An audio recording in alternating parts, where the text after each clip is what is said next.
Student, we are going to discuss lesson 6 of 11th class.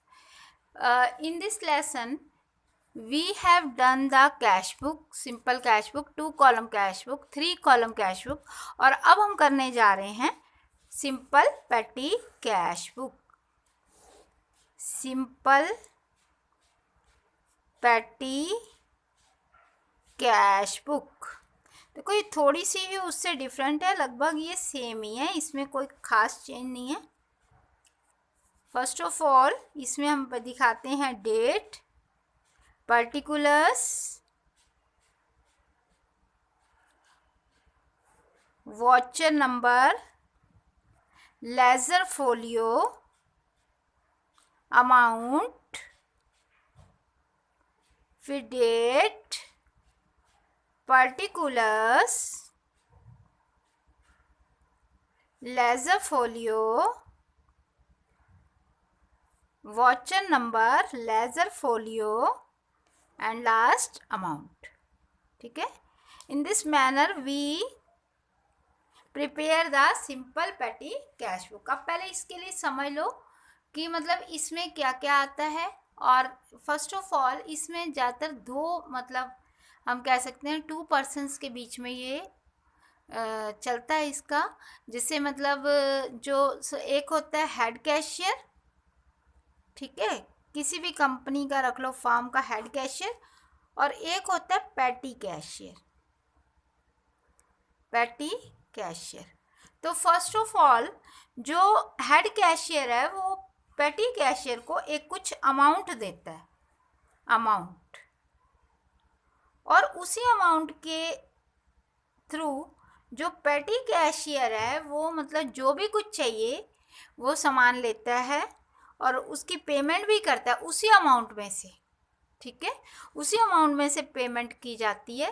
तो जो amount head cashier के द्वारा दिया जाता है उसे कहते हैं इम्पेस्ट अमाउंट या फ्लोट अमाउंट. ठीक है.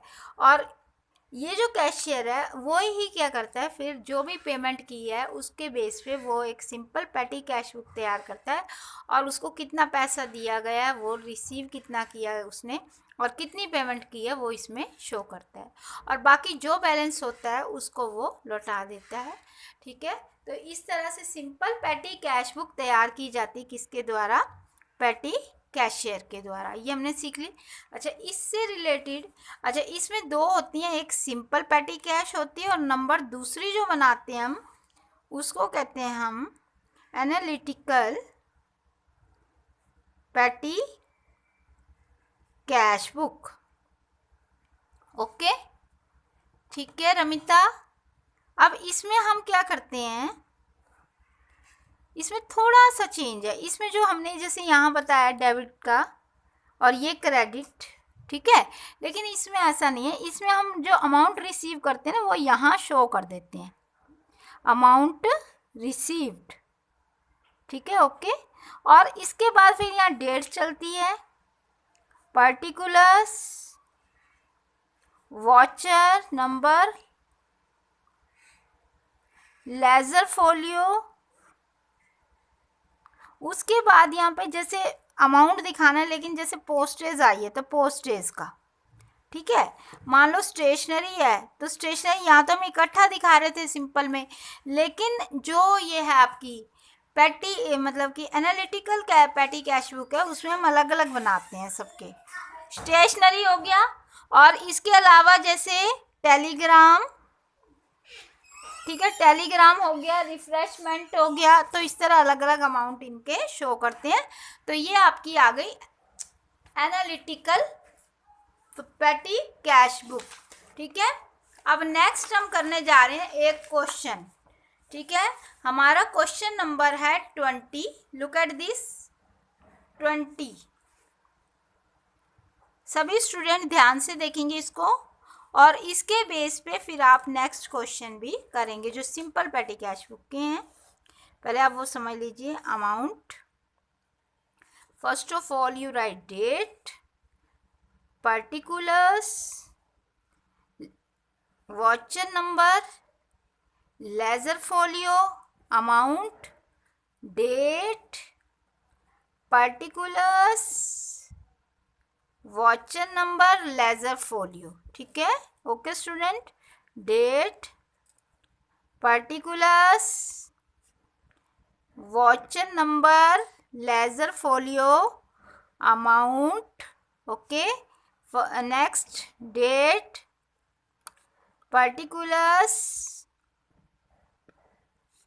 Voucher number, ledger folio and amount. अब वाउचर मैंने बताया था, voucher number, ledger folio and amount. Yes, first of all हमें दिया हुआ है prepare a petty cash book from the following transaction and post them into the ledger. तो अब आप देखिए कि हम इसमें किस तरह से तैयार करते हैं। ये इम्प्रेस्ड अमाउंट रिसीव्ड, मैंने आपको बताया कि इम्प्रेस्ड अकाउंट क्या होता है, अमाउंट क्या होता है कि जो हेड कैशियर पेटी कैशियर को देता है। ठीक है, तो यानी अब पेटी कैशियर ने तो रिसीव किया तो क्या आएगा, कैश अकाउंट डेबिट, लेकिन दूसरी साइड किसने, हेड कैशियर से गया है ना, तो आप दिखा दो टू कैश। ठीक है, और यहाँ क्योंकि पेटी कैश बुक, ठीक है, कितना अमाउंट है, 50 रुपीज। ओके, अच्छा नेक्स्ट है परचेज पोस्टेज स्टैम्प। अच्छा, अगर पोस्टेज स्टैम्प परचेज की उसमें खर्च है ना, तो मैंने कहा खर्च हमेशा क्रेडिट साइड शो करने हैं, इसमें भी और कैश बुक में भी। तो यहाँ दिखाओ बाय क्या है, पोस्टेज स्टैम्प, अमाउंट कितना, हाउ मेनी अमाउंट, 5.50। नेक्स्ट है, अच्छा डेट जरूर लिखनी है। ओके, 2010 जून, ये आपकी फर्स्ट और ये है आपकी सेकंड जून। ठीक है, नेक्स्ट है परचेज, आपने कार्टून पेपर परचेज की है। ठीक है, तो 1.25 बाय, नाम लिख दो कार्टून पेपर। नेक्स्ट अमाउंट बिल्कुल ठीक होना चाहिए, नहीं आपका आंसर रॉन्ग हो सकता है। ओके, नेक्स्ट आपका पेड टू रिक्शा पुलर, कितना, 2 रुपीज़, 2 रुपीज़ बाय, ये भी आपका एक्सपेंस है, rickshaw puller.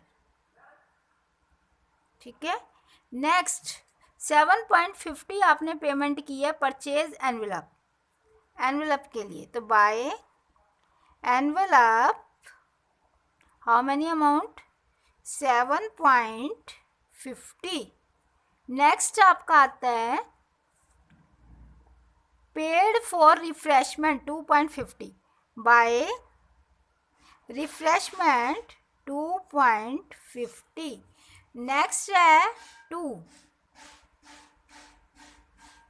Rickshaw charges by rickshaw charges. Okay, ये आपके how many amount, 2 rupees. And last है telephone expenses by telephone expenses.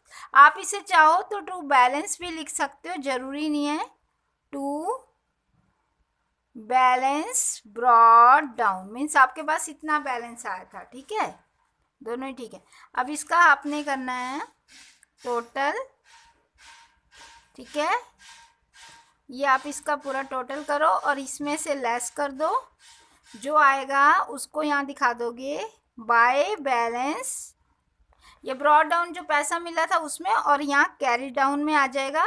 तो ये आपका टोटल हम करते हैं, कितना आ रहा है, देखो 5.50, 1.25, 2, 7.50, 250 एंड 2, ये आ गया आपका 5, 5, 10, 2, 7।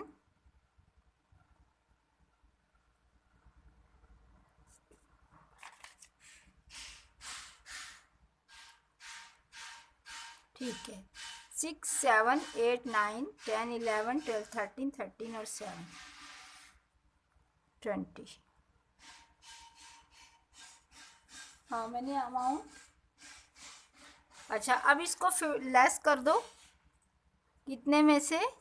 ये आपका आएगा 50 में से 75। कहीं अमाउंट आप एक बार चेक कर लो, रहा तो नहीं है। 550, नेक्स्ट है 125।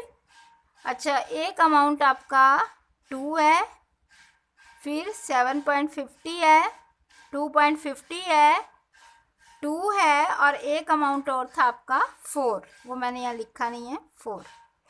ठीक है, तो ये आपके आ गए 24.75, लेस किया तो ये आपका आ गया, ये देखिए स्टूडेंट, 25.25, 25 रुपीज़ 25 पैसे, यही आपका आंसर है, बैलेंस। ठीक है, अच्छा फिर क्या करते हैं, ये आपका आ गया 50.00, 50.00 इक्वल हो गया, और यहाँ इसको दिखा देते हैं 2 कैश में, कैश अकाउंट में कितना, 25.25। ओके स्टूडेंट, समझ आ गया होगा आपको। Thank you.